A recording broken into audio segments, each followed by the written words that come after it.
بسم اللہ الرحمن الرحیم۔ السلام علیکم۔ یہ پارٹ 39 ہے۔ آج ہم آپ کے لیے ناول لا رہے ہیں ٹوٹا ہوا تارا، آواز کانتا، مصنف سمیرہ شریف دور، پیش کر بک شیئر پاکستان آڈیو لائبریری۔ یہ ناول مکمل ہے۔ دیگر معلومات اور کتابوں کے لیے آپ رابطہ کر سکتے ہیں۔ واٹس ایپ نمبر 0333249573 یا پھر کال نمبر 0300291960 پہ محمد اظہر لطیف سے۔ تو آئیے سنتے ہیں ناول ٹوٹا ہوا تارا کا پارٹ 39 صفحہ نمبر 347 سے۔ تبندہ بی کی طبیعت خراب ہے، ان کو بخار تھا اور وہ بے ہوش ہو گئے ہیں۔ یہ وہ بات تھی جسے سن کر دل میں ماں سے لاکھ ناراضگی اور بدگمانی سے، مگر وہ دل کو پتھر نہیں بنا سکی۔ وہ فوراً ان کے کمرے میں پہنچی تھی، سبھی انہی کے پاس تھے، وہ بستر پر دراز تھیں۔ اس وقت وہ ہوش میں تھیں مگر نڈھال تھیں۔ اسے دیکھ کر وہ ہلکا سا مسکرائی۔ کیا ہوا تھا، آپ بے ہوش کیسے ہو گئی؟ وہ ان کے پاس ہی ہاتھ تھام کر بیٹھ گئی تھی۔ انہوں نے نامعلوم آنکھوں سے اسے دیکھا۔ کہہ نہ سکی کہ تمہاری ناراضگی کے خوف نے مجھے نڈھال کر ڈالا تھا۔ کچھ نہیں ہوا، بس یوں ہی چکر آ گیا تھا، انہوں نے کہا تو وہ خاموشی سے انہیں دیکھے گئی۔ اس وقت عصر کا وقت تھا۔ زینب پھوپھو اور زہرا پھوپھو دونوں کی فیملیاں صبح روانہ ہو گئی تھی۔ ان کے ساتھ عائشہ اور صبا بھی جا چکی تھی۔ حسن انکل بھی دوپہر کو نکل گئے تھے۔ باقی کے مہمان رات اور صبح کو چلے گئے تھے۔ اس وقت حویلی میں صرف شاہ زیب صاحب کی فیملی تھی۔ پتہ نہیں کیا ہوا تھا، کمرے میں ہی تھی یہ۔ کچھ دیر پہلے مجھے تابندہ سے کوئی بات کرنے کا خیال آیا تو ادھر آئی تھی، دیکھا تو یہ زمین پر بے ہوش پڑی ہوئی تھی۔ وہ تو شکر ہے کہ میرے ہلانے جلانے پانی پلانے پر فوراً ہوش آ گیا، ماں جی اسے بتا رہی تھی، جبکہ ماں سوائے شاہ زیب انکل اور بابا صاحب کے باقی سبھی ارد گرد موجود تھے۔ سبھی متفکر تھے۔ اس نے ان کا ہاتھ تھام کر نبض چیک کی۔ بخار کی حالت میں نبض کی رفتار بڑھ گئی تھی۔ کھانا کھایا آپ نے؟ سنجیدگی سے پوچھا۔ کہاں، سارا وقت یا تو کمرے میں بند رہی ہے یا پھر کسی نہ کسی کام میں مصروف۔ صبح بھی بھوک نہیں کہہ کر انکار کر دیا، دوپہر میں بھی منع کر دیا۔ ماں جی نے کہا تو اس نے گہرا سانس لیا۔ وہ تو خود کمرے میں بند تھی، اسے نہیں خبر تھی کہ باہر کیا ہو رہا ہے اور کیا نہیں۔ میں کھانا لاتی ہوں، پہلے وہ کھا لیں پھر میڈیسن دیتی ہوں۔ اس نے اٹھنا چاہا تو تابندہ نے اس کا ہاتھ تھام لیا۔ تم بیٹھو، میرے پاس ابھی بھوک نہیں، انہوں نے منع کر دیا۔ میں لے آتی ہوں کھانا، تم بوا جی کو اچھی طرح ٹریٹ کرو، لائبہ مسکرا کر کہتے باہر نکل گئی۔ سجاد بھائی اور عباس ایک طرف کھڑے تھے، جبکہ مصطفیٰ سنجیدگی سے دونوں کو دیکھتا پڑتا تھا۔ رات کے بعد دونوں کا یہ پہلا سامنا تھا، مگر شیوار نے صاف نظر انداز کر دیا، یوں جیسے دیکھا ہی نہ ہو۔ رات شیوار کے رویے کے بعد نہ جانے اس نے خود کو کس طرح کمپوز کیا، مگر اب یہ حالت تھی کہ شیوار پر نگاہ پڑتے ہی اس کے اندر اپنے یوں اس قدر صاف اور واضح انداز میں رد کیے جانے پر ایک آنکھ بھڑک اٹھی تھی۔ وہ بہت تنفس سے اسے دیکھتا باہر نکل گیا۔ لائبہ کھانا لائی تو اس نے زبردستی انہیں کھانا کھلا کر میڈیسن دی اور پھر انہیں کچھ دیر سو جانے کا کہا۔ انہوں نے آنکھیں بند کر لی۔ شیوار کو قریب پا کر ان کا اضطراب قدرے کم ہوا تھا، سو وہ کچھ دیر سکون میں ہوئی۔ سبھی ایک ایک کر کے وہاں سے چلے گئے تھے۔ پھر تابندہ بھی کی آنکھ لگ گئی۔ ان کی طرف کافی دیر تک وہ بڑی بے چینی سے دیکھتی رہی تھی۔ امی کی یہ حالت کیا میری اصلاح تعلقی کی وجہ سے ہوئی ہے؟ اس نے خود سے پوچھا۔ مگر میں کیا کروں، میرے یہ رویے خود میرے بھی اپنے بس کی بات نہیں رہے اب۔ وہ انہیں بغور دیکھتی اور الجھتی رہی۔ وہ کچھ دیر بعد تابندہ بھی کے کمرے سے باہر آئی تو لاؤنج سے سبھی کے بولنے کی آوازیں آ رہی تھی۔ وہ سب کل صبح صبح روانگی کے پروگرام کو ڈسکس کر رہے تھے۔ وہ اندر جانے کے بجائے باہر برآمدے کی سیڑھیوں پر آ بیٹھی۔ کوریڈور کے ستون سے سر ٹکا کر وہ تاحب نگاہ پھیلے نیلے آسمان کو دیکھے گئی۔ اس کے ساتھ جو کچھ ہو چکا تھا وہ سب ایک فلم کی طرح سے ان کے پردے پر چلنے لگا تو وہ نہایت اذیت سے آنکھیں میچ گئی۔ وہ نہایت سخت لب و لہجے میں رات مصطفیٰ کی ذات کو رد کر گئی تھی۔ وہ لمحے رہ رہ کر یاد آنے لگے تو اندر کی اذیت ایک دم شدت اختیار کر گئی۔ پتہ نہیں اس نے اچھا کیا تھا یا برا، مگر اس کے بعد تو وہ خود بھی سکون نہیں تھی، ایک مسلسل عذاب سے دوچار تھی۔ اس رشتے کا کیا انجام ہوگا؟ وہ سوچ سوچ کر تھکنے لگی اور پھر تھک تھک کر الجھنے لگی، مگر کوئی سرا ہاتھ نہیں آ رہا تھا۔ کیا واقعی میں مینٹلی طور پر اس قدر ڈسٹرب ہو چکی ہوں کہ یہ ساری باتیں محض میرے کمپلیکسز ہیں اور کچھ نہیں؟ اس نے اپنا محاسبہ کرنا چاہا مگر خیالات پر گرفت نہیں ہو پا رہی تھی۔ کیا مجھے سمجھوتا کر لینا چاہیے؟ جو ہونا تھا وہ تو ہو چکا، سب ایسے ہی قبول کر لی مقدر کا لکھا سمجھ کر۔ اس نے خود کو بہلانا چاہا مگر اندر درد کا یہ عالم تھا کہ اس کی آنکھیں سرخ ہو گئیں اور اس نے سختی سے لب بھیج لیے۔ اور اگر عادلہ بھابی جیسے لوگوں نے کسی مقام پر آ کر پھر سے مجھے آئینہ دکھاتے میرے اصل کی نشاندہی کر دی تو یہ سوال ایسا جان لیوا تھا کہ وہ بس خالی خالی نظروں سے اپنی مہندی سے رچی ہتھیلیوں کو دیکھے گئی جن پر بہت گہرا رنگ آیا تھا، اور ابھی بھی یہ رنگ موجود تھا۔ بہت مشکل ہے یہ سب سہنا، بہت مشکل۔ اس نے نہایت قلب سے زمین پر ہاتھ مارا۔ کیا میں نے واقعی مصطفیٰ کے ساتھ زیادتی کی ہے؟ کچھ دیر قبل مصطفیٰ کو تابندہ کے روم میں دیکھ کر وہ انجان بن گئی تھی۔ اس کے بعد مصطفیٰ وہاں سے چلا گیا، اور جب وہ کمرے سے نکل رہا تھا اس نے دیکھا کہ وہ بہت غصے میں تھا۔ اب رہ رہ کر اسے وہ لمحے یاد آنے لگے۔ زیادتی تو میرے ساتھ بھی ہوئی، نہ میرے دل میں اس رشتے کے لیے کوئی جذبہ ہے اور نہ ہی کوئی احساس، محض خالی خودی وجود جب تک دوسروں کو دھوکے میں رکھ سکتا ہے۔ آخر ایک نہ ایک دن سب کو پتہ چل ہی جانا تھا کہ میں راضی نہیں ہوں۔ چلو، میرے رویے سے یہ تو ہوا کہ کسی کو اب میری ذات سے کوئی خوش فہمی نہیں رہے گی۔ یہ تعلق بنتا ہے یا بگڑتا ہے، چلتا ہے یا ٹوٹتا ہے، کم از کم میں تو اپنے ضمیر کے آگے سرخرو ہوں گی کہ میں نے کسی کو کوئی آس نہیں دلائی تھی۔ وہ اپنے خیالوں میں اس قدر غلطہ تھی کہ اس کے عقب میں مضبوط قدموں کی دھمک گونجی تو وہ چونک کر پلٹی۔ مصطفیٰ کندھے پر بیگ ڈالے ادھر ہی آ رہا تھا، اس کے ساتھ عباس بھائی اور ماں بھی جی۔ ایک رات کا کیا ہوتا ہے، بھلا رک جاتے، کل ہم سب اکٹھے ہی نکلتے۔ ماں جی کہہ رہی تھی۔ شیوار ان کو اسی طرف آتے دیکھ کر اٹھ کھڑی ہوئی۔ اسے ماں جی کا ادب لحاظ ابھی بھی تھا۔ نہیں، میرے آفس کے بہت سے کام رکے ہوئے ہیں، پہلے ہی بہت سا وقت ضائع کر دیا۔ مصطفیٰ کا انداز دو ٹوک تھا۔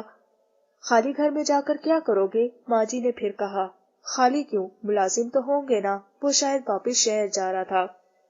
کچھ نہیں ہوتا، جانے دے، باقی اس کے آفس کے کام ہوں گے۔ عباس بھائی نے اس کی طرف داری کی تھی۔ وہ شیوار کے قریب آ گئے۔ ماں جی شیوار کے قریب ہی رک گئی تھی۔ مجبوراً مصطفیٰ کو بھی قدم روکنے پڑے، مگر اس نے شیوار پر نگاہ نہیں ڈالی تھی۔ چلو ٹھیک ہے، اپنا خیال رکھنا، گھر پہنچتے ہی اطلاع کر دینا۔ اس کا اٹل انداز دیکھ کر آخرکار ماں جی کو بھی ماننا پڑا۔ اوکے، پھر اللہ حافظ۔ وہ خود سے تھوڑا سا ماں جی کے قریب ہوا تھا، ایسا کرنے سے اس کی نگاہ ماں جی کے پاس کھڑی شیوار کی طرف اٹھی تھی۔ شیوار جو اسے ہی دیکھ رہی تھی، اس نے فوراً نگاہ کا زاویہ بدل لیا۔ مصطفیٰ نے لب بھینچ لیے۔ اللہ حافظ۔ ماں جی نے مصطفیٰ کا چہرہ تھام کر پیشانی چومتے اسے الوداع کہا تو وہ ہاتھ ہلاتا تیزی سے قدم اٹھاتا پورچ میں کھڑی اپنی گاڑی کی طرف بڑھ گیا۔ عباس بھائی پاتوے پر جا کر رکے تھے۔ مصطفیٰ نے گاڑی نکال کر ان کے پاس لا کر روکی تھی۔ دونوں میں کوئی بات چیت ہوئی۔ مصطفیٰ ہلکا سا مسکرایا۔ شیوار لاشعوری طور پر متوجہ ہوئی تھی۔ مصطفیٰ گاڑی وہاں سے نکال کر لے گیا تھا۔ شیوار چند ثانیے تک اس خالی گیٹ کو تکے گئی۔ چلو آؤ اندر چلتے ہیں، ماں جی نے کہا تو وہ ان کے ساتھ ہو لی۔ کل صبح سویرے ہم واپس چلے جائیں گے، تم بھی تیار رہنا۔ ساتھ چلتے، ماں جی نے کہا تو وہ ٹھٹکی، پھر اس نے سختی سے لب دبا لیے۔ پیکنگ کر لینا، انہوں نے مزید کہا۔ میں ابھی رکنا چاہتی ہوں، امی کی طبیعت ٹھیک نہیں۔ غصہ دبا کر اس نے سنجیدگی سے کہا۔ تابندہ کو بھی ساتھ لے چلتے ہیں، بلکہ میں کہہ رہی تھی کہ چند دن بابا صاحب بھی ہمارے ساتھ چلے، ہوا بدلی ہو جائے گی۔ انہوں نے اپنا پروگرام بتایا تو اس نے نفی میں سر ہلا دیا۔ نہیں، میں ابھی کچھ دن یہاں رکنا چاہتی ہوں، چند دن امی کے پاس۔ آپ کی مہرونسا بیگم نے چونک کر شیوار کے جھکے سر کو دیکھا۔ تو کیا وہ نکاح کی وجہ سے یہ کہہ رہی تھی؟ وہ اس کے جذبات سے بے خبر تھی، مگر انکار سے تو نہیں۔ ضرور رکو، مگر اس طرح تمہاری پڑھائی کا حرج ہوگا، انہوں نے نحیف لہجے میں کہا تو وہ چپ رہی اور پھر کچھ توقف کے بعد کہا۔ چند دن رہنے سے کچھ نہیں ہوگا۔ اس کا انداز دو ٹوک تھا۔ مہرونسا بیگم نے سر ہلایا۔ ٹھیک ہے، جیسے تمہاری مرضی، انہوں نے کہا تو وہ بھی خاموش رہی۔ اندر ہی اندر وہ آئندہ دنوں کے متعلق حساب کتاب لگانے میں مگن ہو گئی تھی۔ ہیلو، ولی جو بابا کو لے کر اسپتال آیا تھا، ڈاکٹر سے اپائنٹمنٹ تھی، کچھ ٹیسٹ بھی کروانے تھے۔ شام کے وقت وہ اور احسن ان کو لے کر ادھر آئے تھے۔ احسن بابا کے ساتھ ویٹنگ روم میں تھا، جبکہ ولید بابا کی رپورٹس لینے لیبارٹری روم میں آیا تھا۔ جب آواز سن کر پلٹا، اس کے سامنے جو لڑکی کھڑی تھی اسے دیکھ کر وہ ٹھٹک گیا۔ آپ نے شاید مجھے پہچانا نہیں، وہ پوچھ رہی تھی۔ ولید نے گہرا سانس لیا۔ وہ اس لڑکی کو بہت اچھی طرح پہچان گیا تھا۔ جی نہیں، میں نے پہچان لی ہے آپ کو۔ کیسی ہیں آپ؟ میں بھی ٹھیک ہوں، آپ سنائیں یہاں کیسے؟ اس لڑکی کے چہرے سے لگ رہا تھا کہ اسے ولید کو یہاں دیکھ کر بہت خوشی ہوئی ہے، اور بہت زیادہ خوشی۔ آئی ایم فائن، میرے پاپا کی طبیعت خراب تھی، انہی کے ساتھ آیا تھا۔ اور آپ؟ میرا خیال تھا کہ آپ کو تو ڈسچارج ہو چکی ہوں گی، اس نے اخلاقاً پوچھا۔ وہ مسکرائی۔ ادھر سے رپورٹس لینی تھی تو میری میڈ اندر گئی ہوئی ہے۔ اس کی اس لڑکی سے کیا اس کی فیملی سے کسی ممبر سے بھی برائے نام ذرا بھی بے تکلفی تک نہیں ہوئی تھی؟ بڑا لیا دیا گیا انداز رکھتا تھا وہ۔ میں نے آپ کو بہت مس کیا ہے، میں نے کافی انتظار کیا، آپ اس کے بعد آئے ہی نہیں۔ پھر میں گھر شفٹ ہوگی، ڈیڈ سے ابھی باہر نکلنے کی اجازت نہیں، ورنہ میں آپ سے ملنے ضرور آتی۔ وہ لڑکی مزید بے تکلفی سے کہہ رہی تھی۔ ولید چونک گیا۔ مجھ سے ملنے؟ وہ کیوں بھلا؟ آپ میرے موسی نے مجھے اسپتال لے کر آئے، اب مجھ پر فرض تھا کہ آپ کے پاس آ کر آپ کا شکریہ ادا کرتی۔ وہ لڑکی مسکرائی تھی، وہ دیوار کے سہارے کھڑی تھی، شاید اسے کھڑے ہونے میں تکلیف تھی۔ جی ایسی کوئی بات نہیں، آپ کی جگہ کوئی بھی ہوتا میں اس کی مدد کرتا، ولید نے سنجیدگی سے کہا۔ یہی بات تو مجھے اٹریکٹ کی ہے، ورنہ آج کے دور میں کون ایسی اخلاق نبھاتا ہے؟ جی اپنی اپنی سوچ ہے، میں بھلا کیا کہہ سکتا ہوں؟ ولید نے کندھے اچکائے، تبھی اس کی میڈ رپورٹس لیے اس کے پاس آ گئی تھی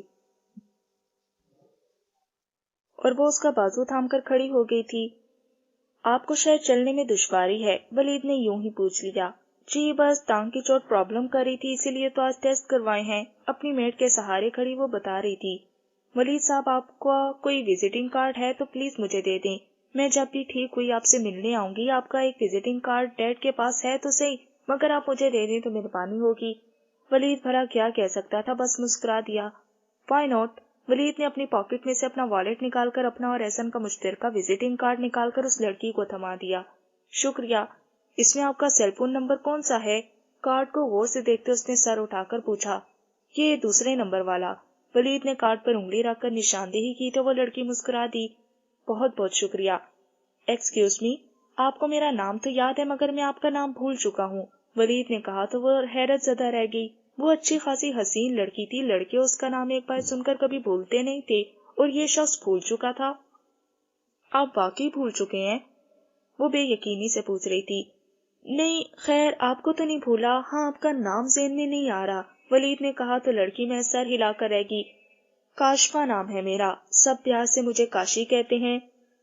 آئیں کہیں بیٹھتے ہیں، اب مجھ سے مزید کھڑا نہیں ہوا جائے گا۔ لیبارٹری روم کے باہر بیٹھنے کا کوئی انتظام نہیں تھا، سو کاشفا نے کہا نہیں آئی ایم سوری، میں بیٹھ نہیں سکتا، وہاں ڈاکٹر کے روم میں بابا میرا انتظار کر رہے ہوں گے، میں نے ادھر سے رپورٹ لینی تھی۔ ولید نے معذرت کر لی۔ اوکے پھر میں آپ سے رابطہ کروں گی، اب آپ کا سیل نمبر تو میرے پاس ہے ہی، میں کال بھی کروں گی، سی یو۔ وہ کہہ کر میڈ کے سہارے چلتی وہاں سے نکلی تو ولید غیر معمولی طور پر اسے جاتے ہوئے دیکھتا رہا۔ عجیب لڑکی تھی، ولید کو یاد آیا کہ اس نے رپورٹ لینی ہے، وہ سر چٹکتے روم کی طرف بڑھ گیا۔ تبندہ بی کو اگلی صبح پتہ چلا کہ شیوار نہیں جا رہی، فطری طور پر ان کے دل میں اس کے نہ جانے سے پریشانی پیدا ہوئی، مگر اس نے سب کو ماں کی خراب طبیعت کا کہہ کر مطمئن کر دیا تھا۔ وہ لوگ چلے گئے تو شام تک تبندہ بی کی طبیعت خاصی بحال ہو چکی تھی۔ وہ رات گزری اور اگلا دن شروع ہو گیا۔ شیوار کا رویہ ان کے ساتھ بدستور تھا، مگر یہ تھا کہ وہ بغیر کوئی اور بات کیے صرف ان کی طبیعت کا خیال رکھ رہی تھی، وقت پر کھانا، میڈیسن اور آرام سب دیکھ رہی تھی، انہیں بستر سے اترنے نہیں دے رہی تھی۔ کئی بار تبندہ بی کا جی چاہا کہ اس سے مصطفیٰ سے متعلق رشتے پر بات کریں، مگر شیوار کا انداز ایسا دو ٹوک تھا اور لا تعلق سا تھا کہ وہ چاہ کر بھی اس سے کچھ نہیں کہہ سکی۔ اس سے اگلا دن گزرا تو انہیں فکر مندی سی ہونے لگی۔ شیوار کا رویہ بہت ہی ڈس ہارٹ کرنے والا تھا۔ وہ ان سے سوائے آپ کیسی ہیں، بخار اترا، تھکن تو محسوس نہیں ہو رہی، کچھ کھانے کو دوں وغیرہ کے سوالات کے علاوہ کوئی اور بات نہیں کر رہی تھی۔ بابا صاحب خود کئی بار پوچھ چکے تھے کہ شیوار صاحب کے ساتھ کیوں نہیں گئی۔ وہ ساری رات تبندہ بھی نے بہت کچھ سوچتے گزاری تھی۔ سب کو واپس لوٹے 2 دن ہو چکے تھے۔ نکاح کے بعد واپس سب کے ساتھ شیوار کا چلے جانا اس لیے بھی ضروری تھا کہ وہاں اس کی تعلیم کا حرج ہو رہا تھا۔ نکاح سے پہلے وہ چند دن آئی تھی، اب نکاح کے بعد یہ دن انہیں پریشان کر رہے تھے۔ اگلی صبح نماز کے بعد انہوں نے شیوار کو اپنے کمرے میں آنے سے پہلے خود اس کے کمرے میں جانا ضروری سمجھا۔ وہ اب شیوار سے واپسی کے پروگرام کے متعلق بات کرنا چاہتی تھی۔ شیوار انہیں دیکھ کر چونکی، وہ اندر آ گئیں تو وہ جائے نماز لپیٹتے ان کے پاس چلی آئی۔ آپ کی طبیعت ٹھیک ہے؟ آپ حسب توقع سوال تھا، تبندہ بھی مسکرائیں۔ میں اب بالکل ٹھیک ہوں، مجھے تم سے بات کرنی تھی، سوچا خود ہی آ کر لوں۔ وہ اس کے بستر پر آ گئی۔ تم سب کے ساتھ واپس کیوں نہیں گئی؟ شیوار کی خاموشی پر انہوں نے پوچھا۔ کیونکہ میں اب وہاں واپس نہیں جانا چاہتی۔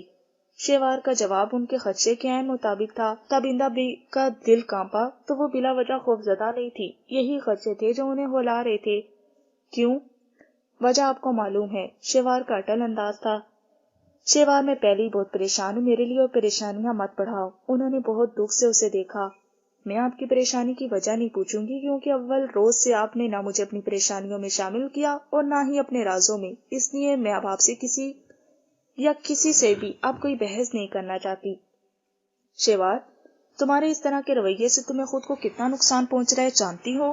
خاص طور پر تمہاری تعلیم، تمہارا اتنا قیمتی سال ہے، نکاح سے پہلے یہاں آ کر رکنا چلو طے تھا، مگر اب رکنے کا کوئی جواز نہیں، تمہاری تعلیم کا حرج ہو رہا ہے۔ انہوں نے سمجھانا چاہا۔ اول تو یہ کہ میں آپ پر واضح کر دوں کہ میں اگر یہاں آئی تھی تو یہ سوچ کر نہیں آئی تھی کہ یہاں آ کر مجھے نکاح کروانا ہے، بلکہ جب نکاح کا فیصلہ مجھے سنا دیا گیا تو میں یہ طے کر کے آئی تھی کہ مجھے اب واپس نہیں جانا۔ جب رشتے ناتوں میں بھروسہ، اعتماد، اعتبار ہی نہ ہو تو وہاں تعلیم کچھ کام نہیں آتی۔ میرا اعتماد، میرا بھروسہ اور اعتبار، ہر جذبہ صرف آپ کی ذات سے تھا۔ جب آپ نے اس رات میری کوئی کال ریسیو نہیں کی تھی تو میں وہاں کیوں رکتی اور کس لیے؟ وہ میرے خون کے رشتے نہ تھے، میرا خون کا صرف ایک رشتہ تھا اور وہ آپ تھیں۔ جب آپ نے مجھے غیروں کی طرح ٹریٹ کیا تو وہاں رک کر میں کیا کرتی؟ ان لوگوں کے مجھ پر اس قدر احسانات ہیں کہ میں مر کر بھی اس کا بدلہ نہیں چکا سکتی۔ ہاں، بس احسان شناسی کی یہ حد نبھائی کہ اس نکاح کے لیے گردن جھکا دی۔ اس سے زیادہ نہ میرے بس کی بات تھی اور نہ کر سکتی ہوں۔ شیوار کے لب و لہجے میں اس قدر تلخی تھی کہ تابندہ بھی حیرت سے اسے دیکھ رہی تھی۔ تم واپس نہیں جاؤ گی؟ تمہاری تعلیم، تمہارا کالج؟ وہ ایک دم خوفزدہ ہوئی۔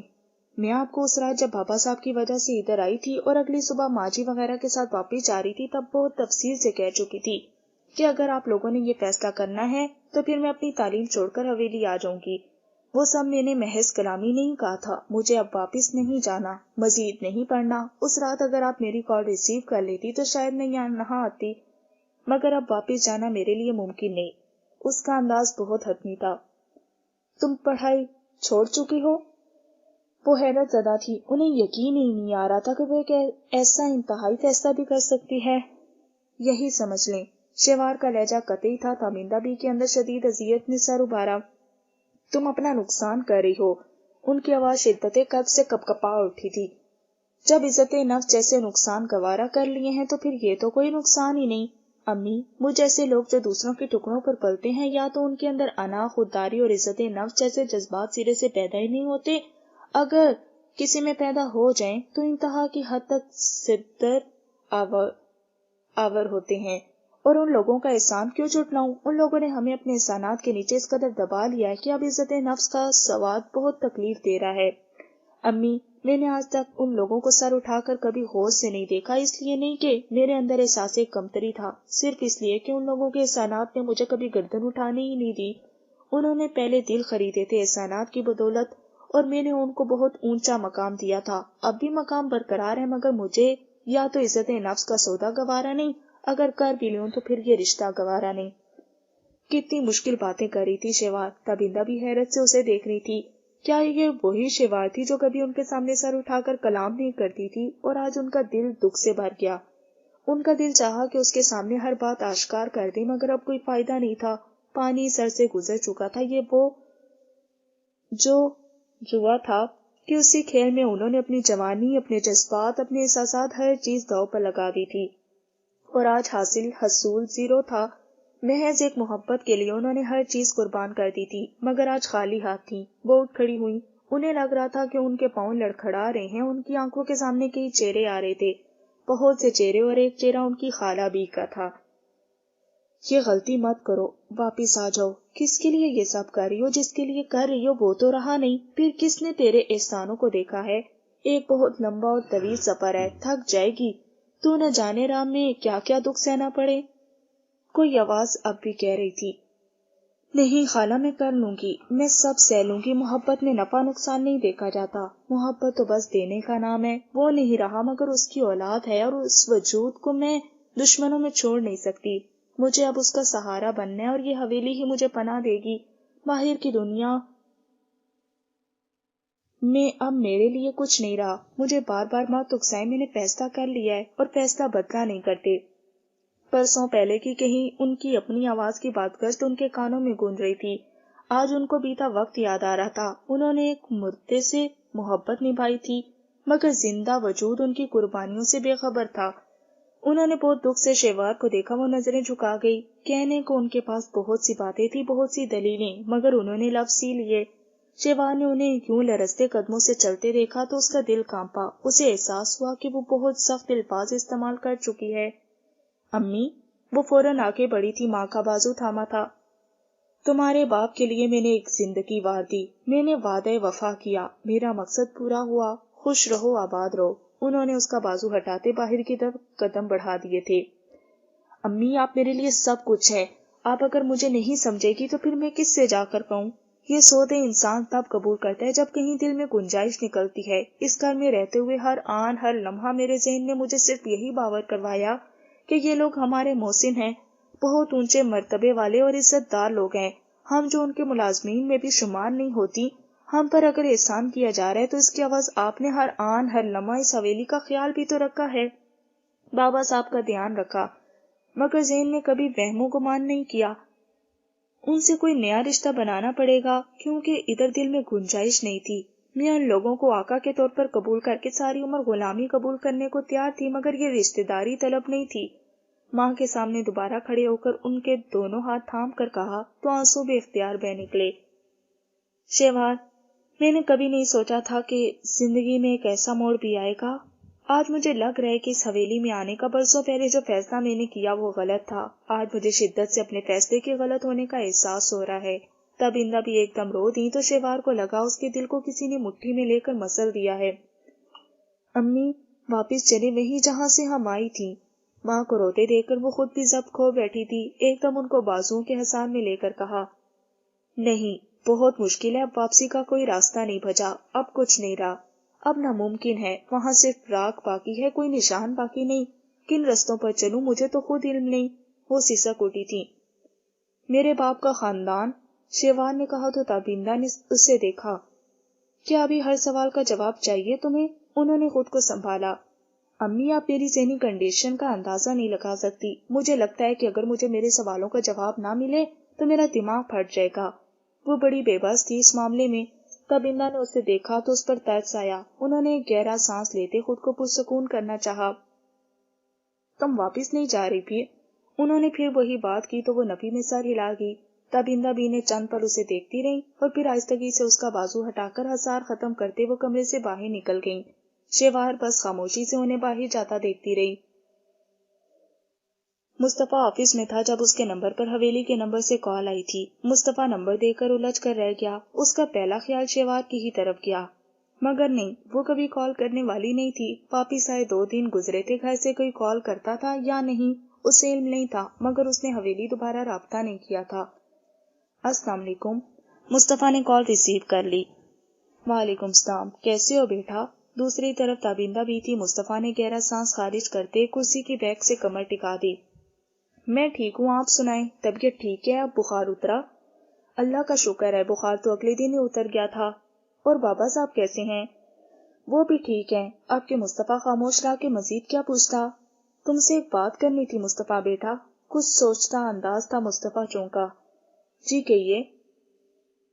دیکھو بیٹا، تم سے میں نے نہ پہلے کچھ چھپایا اور نہ ہی اب چھپاؤں گی۔ میں شیوار کی وجہ سے سخت پریشان ہوں۔ مجھے یہ اندازہ تھا کہ شاید نکاح کے بعد وہ سنبھل جائے، مگر وہ اب اور بھی جذباتی ہو گئی ہے۔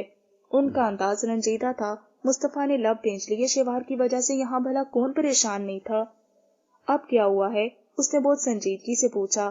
جانتا تھا دوسری طرف محترمہ کی نئی تازہ ترین کوئی حماقت ہی سننے کو ملے گی۔ وہ واپس نہیں آنا چاہ رہی، انہوں نے بتایا تو چند ثانیے مصطفیٰ بھی گمسم ہو گیا۔ مطلب؟ وہ اپنی اسٹڈی بھی چھوڑ رہی ہے، وہ واپس آنے پر راضی نہیں، وہ چاہتی ہے کہ ہم واپس چلیں اپنے خاندان میں۔ انہوں نے مزید بتایا تو مصطفیٰ کا ٹیمپرامنٹ ایک دم لوز ہوا۔ What naan sense! وہ ایک دم غصے سے اٹھ کھڑا ہوا۔ اس کا دماغ تو ٹھیک ہے نا؟ وہ شاید بھڑک اٹھا۔ میں بہت پریشان ہوں مصطفیٰ، نہ جانے اسے کیا ہو گیا ہے۔ اب تک اس نے مجھے اتنا سکھ دیا تھا کہ کبھی خیال ہی نہیں آیا کہ کبھی اس کی وجہ سے میں پریشان بھی ہوں گی۔ وہ تو کبھی اونچی آواز میں نگاہ اٹھا کر مجھ سے بات تک نہیں کرتی تھی۔ ادب لحاظ تو اب بھی کر رہی ہے، مگر لگتا ہے جیسے اس نکاح والے فیصلے نے اسے اس قدر پریشان کیا ہے کہ وہ بہت چینج ہو کر رہ گئی ہے۔ اس کے رویوں سے میں پریشان ہو کر رہ گئی ہوں، نہ جانے اسے کیا ہو گیا، وہ ایسی تو کبھی بھی نہ تھی۔ تابندہ بھی ذکر کرتے کرتے رو دی تو مصطفیٰ تعصب سے سر ہلا کر رہ گیا۔ مصطفیٰ کسی بھی طرح اسے اس نقصان سے روکو بیٹا، وہ ضدی نہیں مگر اس وقت ضد پر اتری ہوئی ہے۔ میڈیکل کے اتنے اہم ایئر میں آ کر وہ تعلیم چھوڑ رہی ہے، جبکہ ڈاکٹر بننے کی خواہش تو اس کی اپنی ہی تھی۔ جب کوئی انسان اپنے نقصان پر خود ہی اتر آئے تو کوئی دوسرا انسان کیا کر سکتا ہے؟ وہ کوئی کم فہم بھی نہیں کہ غلطی کر رہی ہے، اور میں اسے اس کی غلطی سے روکنے کے لیے انگلی سے پکڑ کر ایک طرف کر دوں گا تو وہ باز آ جائے گی۔